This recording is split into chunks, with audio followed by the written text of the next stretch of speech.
Ang kwentong ito ay hango sa totoong buhay. Karanasan ito ni Dadep. Taong 1970, Tukuran, Zamboanga del Sur.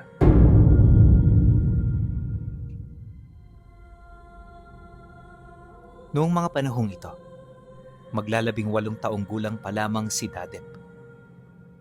Malayo ang kanilang tirahan noon sa bayan, kaya lumaki siyang ignorante sa mga bagay-bagay.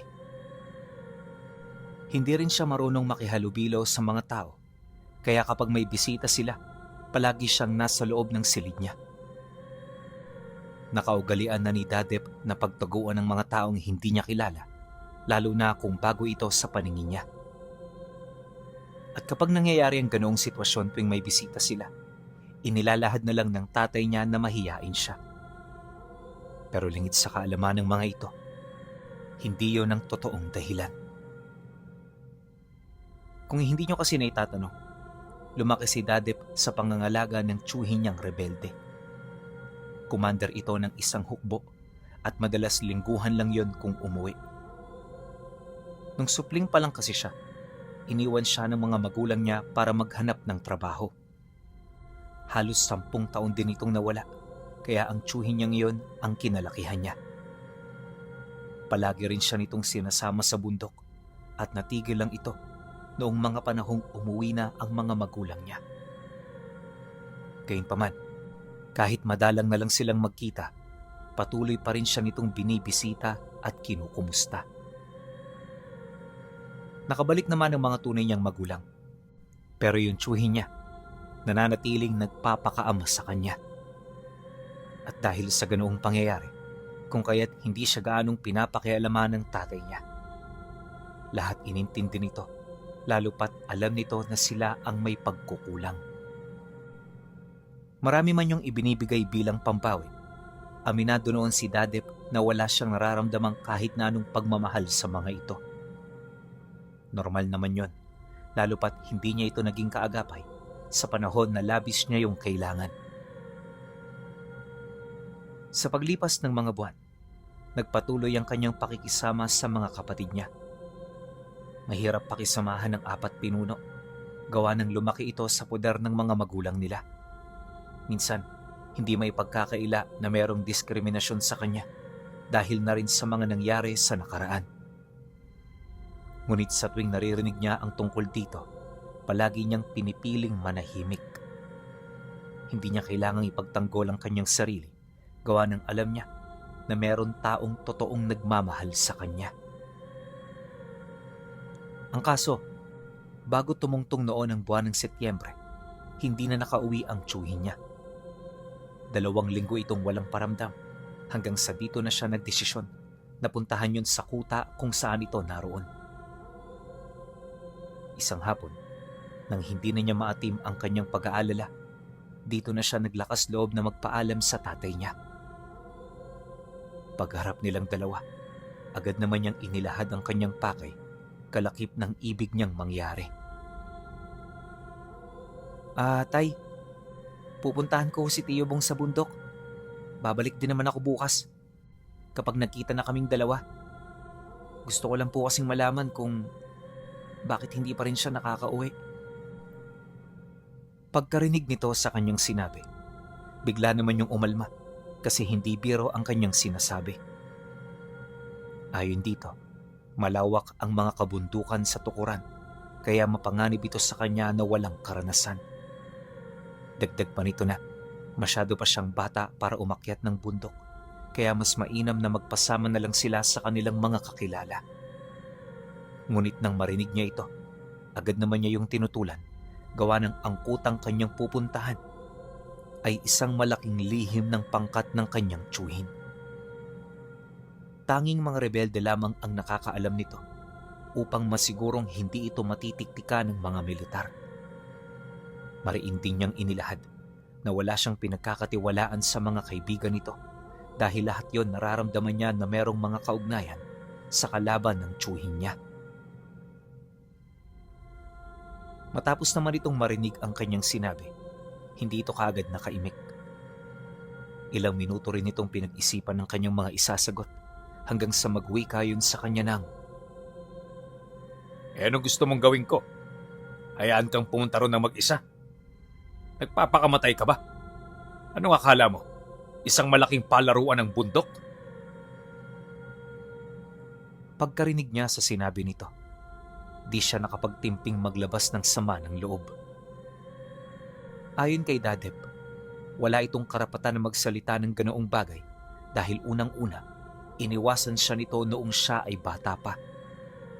Dagdag pa nito na kahit anong sabihin nito sa kanya, hindi siya nito mapipigilan sa kadahilan ng hindi yun nagpakatatay hanggang sa siya ay tumanda. Inamin din niya na wala siyang pakialam na mamatay o maligaw sa bundok. Basta ang nais niya, mahanap ang tiyuhin niya na nagsakripisyo para lamang lumaki siya. Dahil sa kanyang sinabi, napayoko at napatahimik na lamang ang kanyang ama. Hindi na yun nagsalita, gawa ng batid nito na totoo ang lahat ng mga sinabi niya. Maya-maya pa, nang medyo bumaba na ang tensyon sa pagitan nilang dalawa, pinayuhan siya nito ng mahinahon. Nagdesisyon na rin itong samahan siya kung talagang hindi na magbabago ang kanyang desisyon. Kaya naman nang marinig ito ni Dadep, minabuti na rin niyang kumalma at humingi roon ng tawad. Matapos ang kanilang naging pag-uusap, tsaka pa lamang sila naghanda ng kanilang mga gamit. Balak nilang umalis pagpatak ng 3:00 ng hapon para bandang 6:00 narating na nila ang pugad. Napagpasyahan din nila na doon na lang matulog upang hindi sila magmadali sa kanilang lakad. Dahil sa planong yan, kung kaya't inihanda na ng tatay niya ang lahat ng kinakailangan nila. Hindi nagtagal, pagtungtong ng 2:00 ng hapon, doon na sila nagpaalam sa nanay niya. Matapos nun, dali-dali na silang umusad hanggang sa tuluyan na rin silang nakalabas ng baryo. Pagdating nila sa paanan ng bundok, pansamantala muna silang nagpahinga. Mahaba-haba pa naman ang oras, kaya hindi sila nagmadali sa pag-akyat. At dahil sa diyon madalas mangyari, lahat ng napuntahan nila, sinusulit nila ang magandang tanawin sa paligid. Walang tigil din ang kanilang pag-uusap hanggang sa hindi nila namalayan ang bilis ng pagtakbo ng oras. Ang problema nung papalubog na ang araw, medyo malayo-layo pa sila. Bukod kasi sa parang namamasya lang sila noon, mayat maya ang paghinto ng tatay niya dahil sa umaatake nitong hika. Gustuhin man niya itong iwan, alam niyang hindi yun maaari, lalo pat napakalayo na nilang dalawa. Paglubog naman ng araw, unti-unti na silang nakaramdam ng pagkabahala.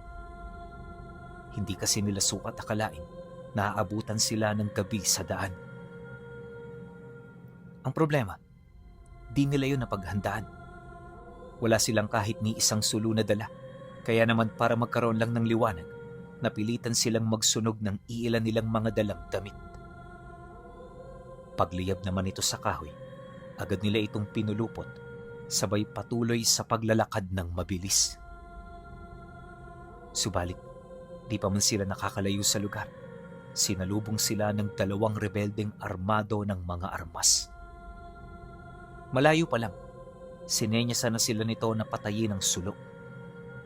Yun nga lang, dahil sa hindi nila ito maintindihan, kung kaya't ipinagpatuloy nila ang paglapit habang hawak-hawak ito. Pagharap naman nila sa dalawa, dito pa lamang nila nalaman ang ibig nitong sabihin. Kaya naman walang sabi-sabi, pinaghampas nila sa lupa ang sulo na hawak nila. Nang maapulan na nila ang apoy, tsaka sila pinasunod ng 2 rebelde sa parte ng bundok kung saan maraming puno ang nakatayo. Pagdating nila roon, agad naman silang yumuko na para bang may kung ano silang hinihintay. Dala ng kuryosidad, pabulong siyang nagtanong sa mga ito ukol sa kasalukuyang nangyayari. Nang marinig naman ng katabi niya ang kanyang sinabi, agad itong sumagot sa kanya ng, "Nasa kasagsagan ng giyera ngayon ang kuta. Bakit kayo pumunta? Hindi mo ba natanggap ang padalang mensahe ng tatay-tatayan mo? Dahil sa sinabi nito, medyo kinutuban na siya ng masama. Sa tono kasi ng mga rebelde, nasisiguro niyang totoo at hindi ito nagbibiro sa mga bagay na kanilang sinasabi. Matapos naman nilang mag-usap, bahagya silang napatahimik nang may masipat silang taong lobong nakatayo sa lugar kung saan nila iniwan ang mga sulo. Habang hawak-hawak ng mga ito ang sulo na kanilang iniwan, panay ang ginawa nitong pag-amoy dito hanggang sa nagkaroon na yun ng ideya sa kanilang kinaroroonan. Ilang minuto pa ang lumipas, bigla itong napatingin sa lugar kung saan sila nagtatago. At bago pa man magpang-abot ang kanilang mga mata, umatungal na yon ng napakalakas, sabay sugod sa kinaroroonan nila. Pagsilay naman dito ng mga rebeldeng kasama niya, di na ito nagdalawang isip na hatakin silang dalawa. Bistado ng mga ito ang lugar, kaya yung mga pinasukan nila, alam na alam ng mga ito ang labasan. Ngunit kahit napagtataguan nila ang mga nilalang, nagagawa pa rin sila nitong matunton hanggang sa hindi nagtagal, narating nila ang bakod ng kuta. Pagpasok nila rito, bigla namang sumalubong ang iba pa nitong mga kasama na armado ng tabak at mga pana. Yung iba sa kanila may mga daladalang baril, pero halatado namang hindi ito gaanong nagagamit. Matapos naman niya yung masilayan, narinig na lamang nila ang alulong ng mga taong lobo sa labas ng kuta. Magkakalahating oras din itong umaligid sa lugar hanggang sa tuluyan na lang itong nawala. At base sa ulat ng mga rebeldeng pumigil dito, sugatan ang mga nilalang bago yun umalis.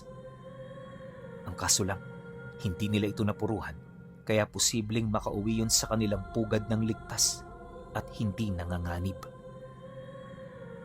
Pagtatapat pa ng mga ito, isa yung malaking pagkakamali sa kanilang panig dahil sa pamamagitan nito, mas lalong lalala ang sitwasyon na kanilang kinakaharap. Nang marinig naman nila Dadep ang sinabi nito, dali-dali naman silang umalis mula sa kumpol ng mga rebelde. Ang misyon nila noon, hanapin ang kanyang tiyuhin upang malaman ang kasalukuyang nangyayari. Mabuti na lang paglayo nila sa mga ito, nakita nila yung abala sa pagpaplano kasama ng mga matataas nitong opisyal. Hindi sila nito kaagad nakita, kaya naman nakalapit sila roon nang wala yung kamalay-malay sa presensya nila. Pagkalabit naman niya sa tiyuhin niya, bahagya itong napahinto sa kasalukuyan nitong ginagawa. At sa puntong yon, nagpang-abot na ang kanilang mga paningin.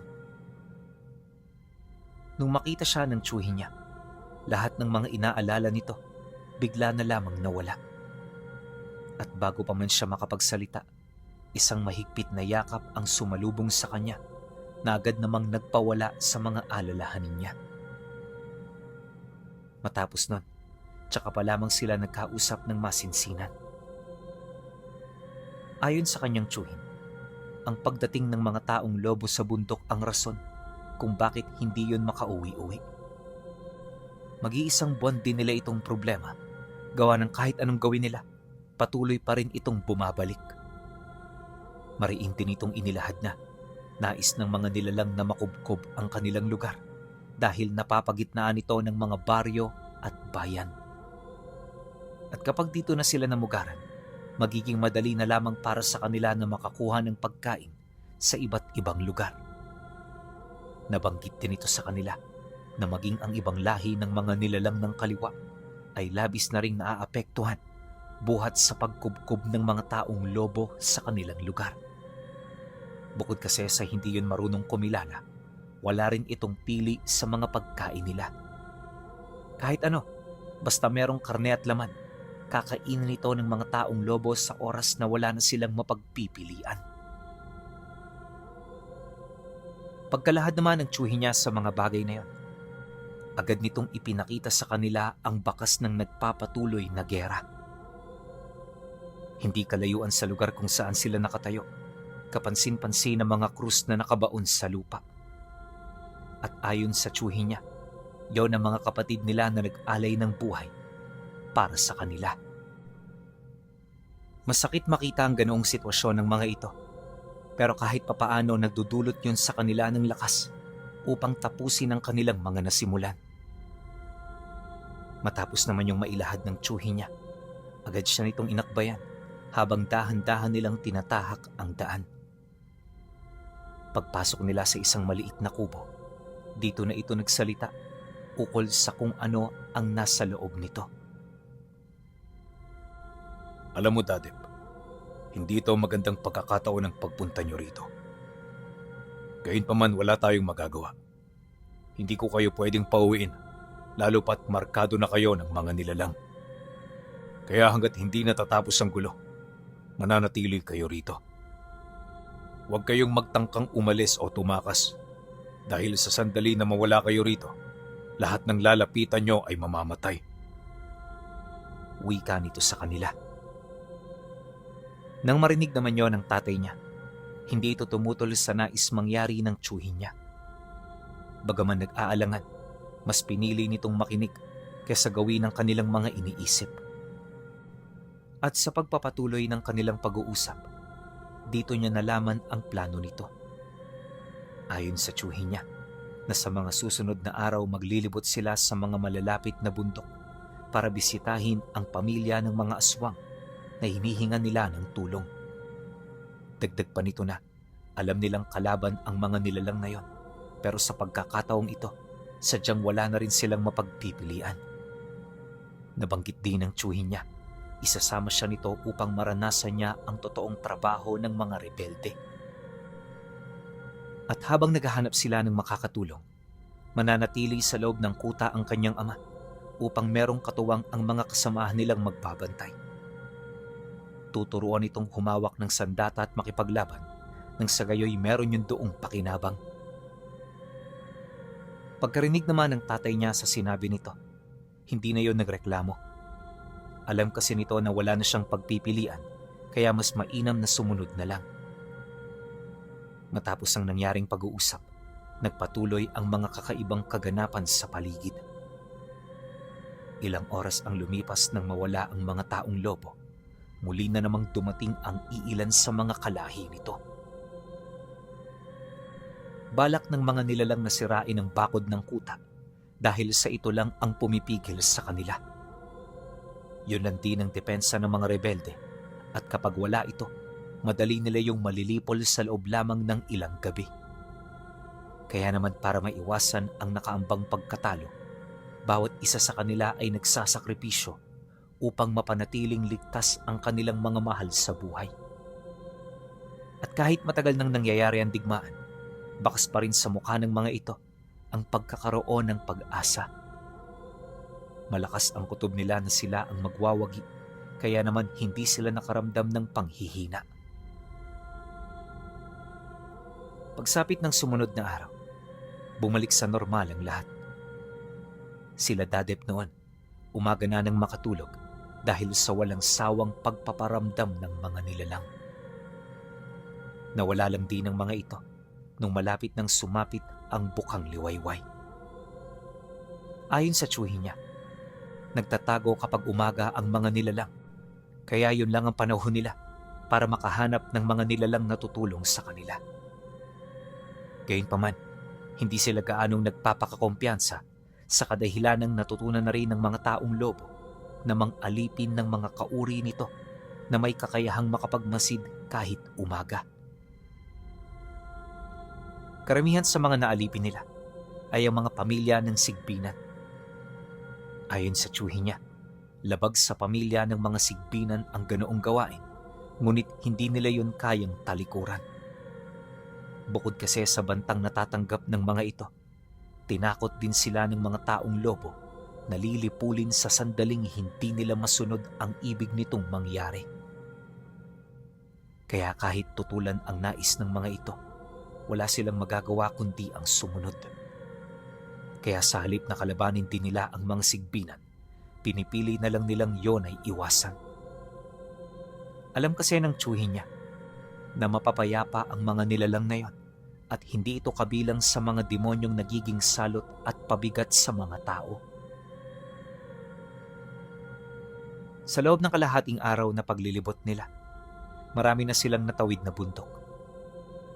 Ayon sa kanya, na sa mga sandaling yon, wala na siyang ideya sa lugar na napuntahan nila. Bukod kasi sa purong bundok na ang kanyang nakikita, parang nawala na rin siya sa direksyon. Mabuti na lang may kasama siyang tauhan ito na bihasa na pagdating sa gubat. Kaya naman sa tulong nito, narating nila ang pugad ng mga aswang na hindi pa nila nakakausap. Kagaya ng tao, bahay lang din ang nagsisilbing pugad ng mga nilalang. Yun nga lang, ang tahanan ng mga ito ay hindi kaaya-aya dahil sa pagiging bastos at burara nila. Malayo pa lang maamoy mo na ang kanilang baho, kaya madali lang itong maiwasan kung meron kang kaalaman. Ngunit sa estado ng mga ordinaryong tao, imposible itong matunugan.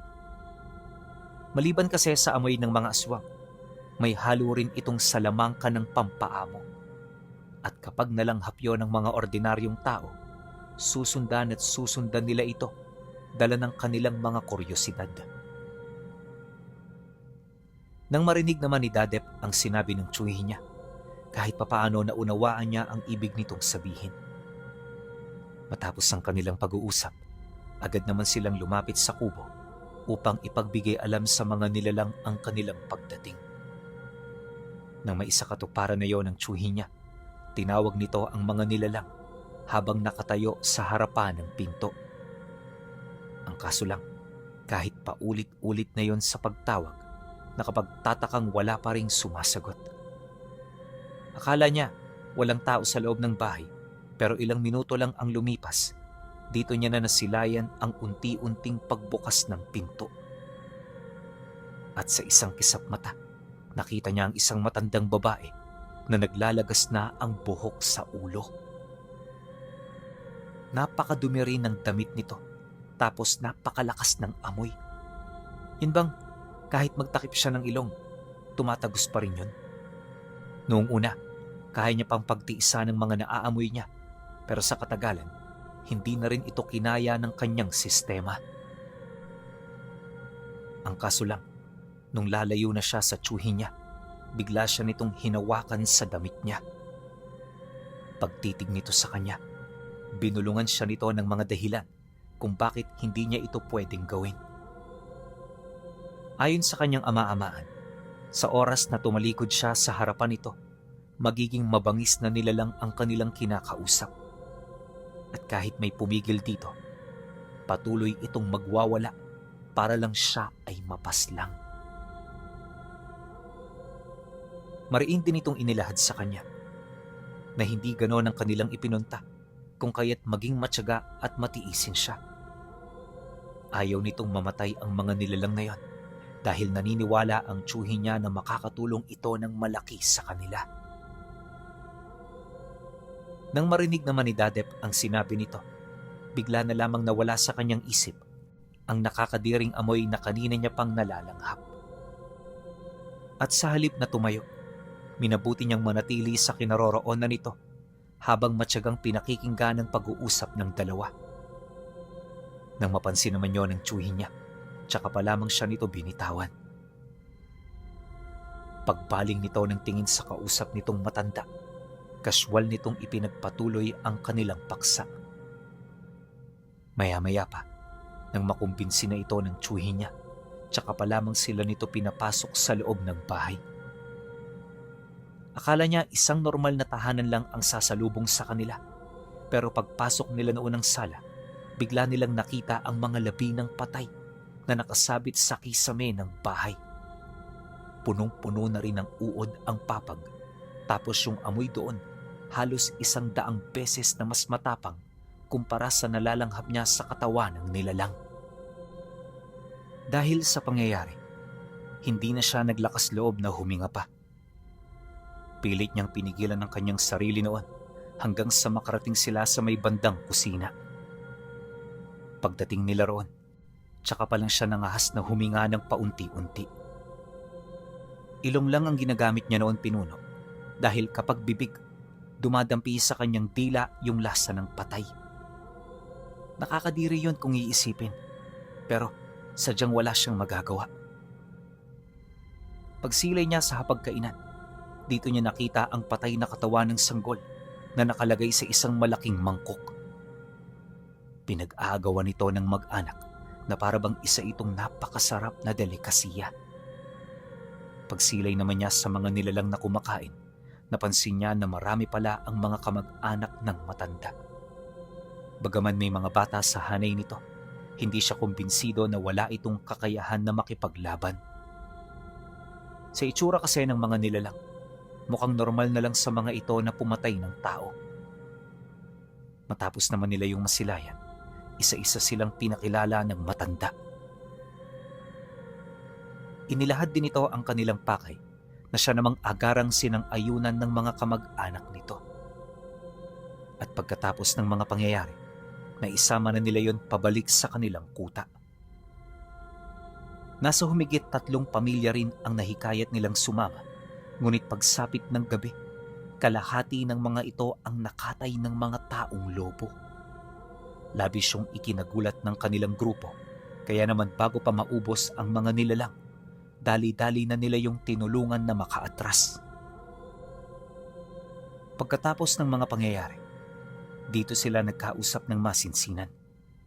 Yung mga nilalang kasing naiwan, mukhang hindi natipuhan ang naging resulta ng laban. Kaya naman may mangilan-ngilan sa mga ito ang ibinunton sa kanila ang sisi. Ayon dito, sila ang may kasalanan sa mga nangyari dahil naging pabaya sila. Di rin tinupad ng tiyuhin niya ang pangako nito dahilan ng pagkamatay ng kanilang mga kadugo. Nabanggit din ng mga ito na parang ginagawa lang silang instrumento ng grupo upang manalo sa digmaang kinakaharap nito. Nang marinig naman yon ng tiyuhin niya, hindi ito nagdalawang isip na sumagot dito ng, Hindi ko kayo ginagamit. Wala yan sa aming dugo. Kaya tayo narito ay dahil nagtutulungan tayo. Pantay-pantay ang tingin ko sa bawat isa. Kaya nagkakamali kayo ng iniisip sa amin. Sa pagpapatuloy ng usapan, merong ilang pamilya ang nagdesisyong umalis. Hindi naman ito pinigilan ng tiyuhin niya dahil alam nito na markado na ito ng mga kalaban nila. Kaya kahit umalis ito sa kanilang puder, masusundan at masusundan ito ng mga nilalang na kanilang kalaban. Bagay na magiging daan upang mapilitan itong bumalik o hindi naman kaya'y makipaglaban hanggang kamatayan sa mga nilalang. Kalaunan, pagkatapos ng mahaba-habang argumento, paunti-unti na rin kumalma ang mga nagpaiwan. Nung mapansin naman yon ng tiyuhin niya, agad naman yung bumalik sa hangganan ng kuta upang tingnan ang kasalukuyang nangyayari. Pagdungaw nila sa labas, bumungad sa kanila ang 4 na taong lobo na dahan-dahang nagpapalit ng anyo. Hinang-hina na rin ang mga nilalang na yon dahil sa pagtarak ng mga palaso na merong lason.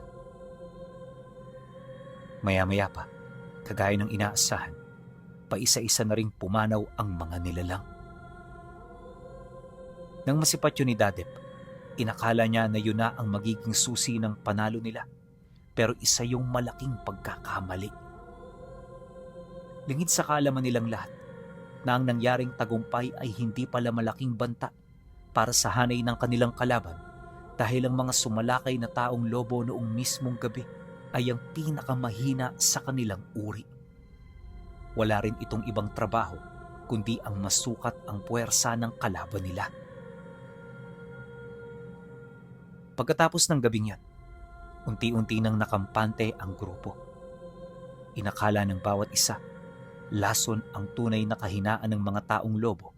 Kaya naman mula umaga hanggang hapon, naging abala ang mga ito sa pangangalap ng lason.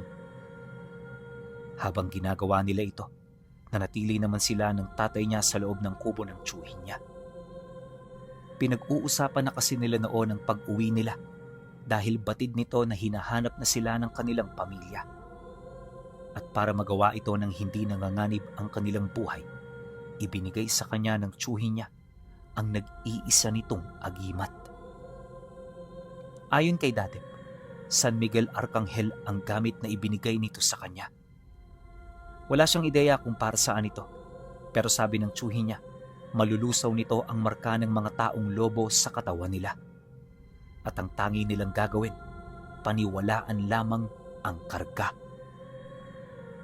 Pagkarinig niya sa sinabi nito, medyo nag-alangan pa siya, gawa ng naniniwala siya. Malaki ang tulong na naibibigay ng agimat sa tiyuhin niya. Dahil dito, sinubukan niya yung isolate, pero hindi na yon tinanggap pa, hanggang sa kalaunan napilitan na lang din siyang sumang-ayon sa ibig nitong mangyari. Kaya naman noong mismong araw, bumaba na sila ng bundok ng tatay niya. At pagdating nila noon sa baryo, agad nilang inilahad sa kanyang ina ang totoong mga nangyari. Ayaw kasi nilang pagdudahan sila nito, kaya imbis na mag-eskandalo ito dala ng galit, minabuti na lamang nilang maging matapat. Nung marinig yon ng nanay niya, nakapagtatakang nagawa nila itong makumbinsi. Yun na rin ang naging daan upang manahimik na ito ng tuluyan.